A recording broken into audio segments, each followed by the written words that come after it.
Hey, it's Grands from Grand's Amp. What says Beatles more than a violin style bass? This one's from Harley Benton. It's called the Beat Bass, short for Beatles bass.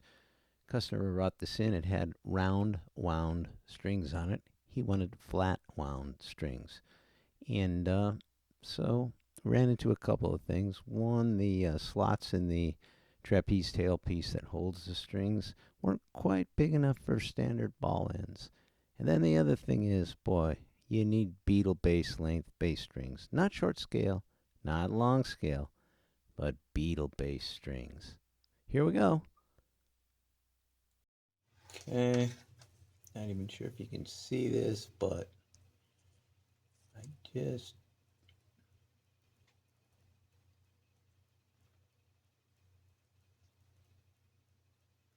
took a little bit of material off of both sides of this. And now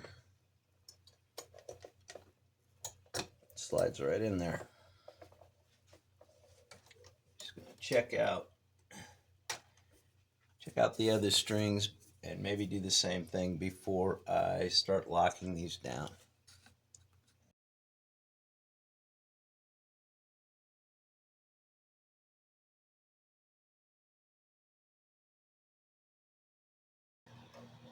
Back, took ever so slight bit of material off of the ball ends, get them to fit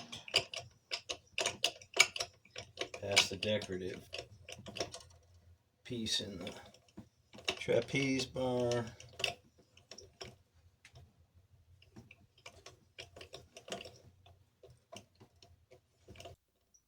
Actually, it wasn't really the slots in the tailpiece. It was the decorative sort of S bars going back and forth that you see there were partially blocking the slots, not allowing those ball ends to fit in there. So I did have to shave a little bit off of each of the ball ends, just make them slightly smaller, and then they slid right in there.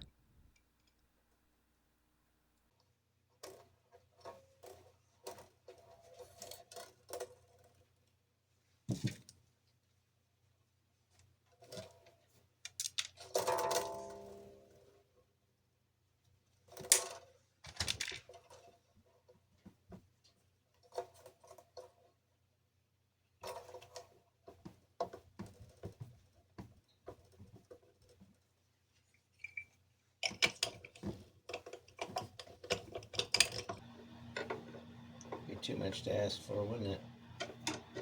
Yeah, I don't think so.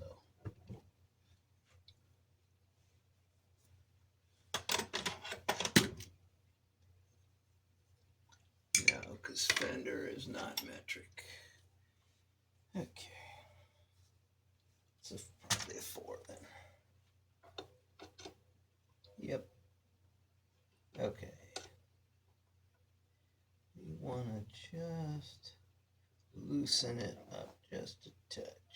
Oh, wasn't much on it. Interesting. Okay.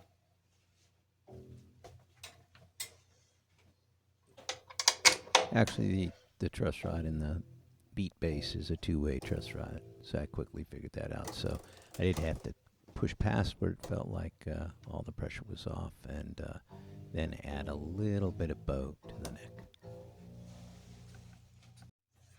I had to tighten up a loose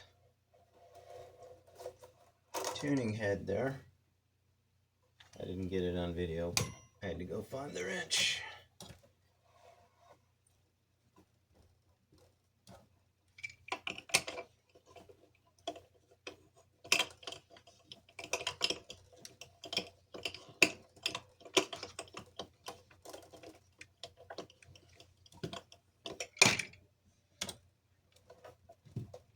Need a bench that I can walk around. A lot easier to do from the other side.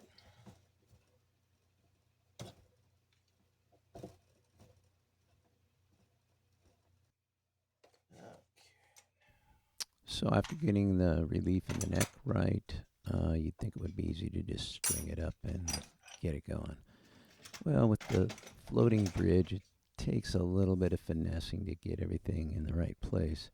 And then I also realized just stringing it up, putting tension on the tailpiece kind of shifted a bit so the strings weren't actually centered over the fretboard. So I'd kind of just move them over just a tiny little bit, and then I was able to dial the intonation in, which I had been struggling with. Once that was all done, this Beetle bass was ready to go. If you enjoy this content, please like and subscribe. Till next time, it's Grands from Grand's Amp.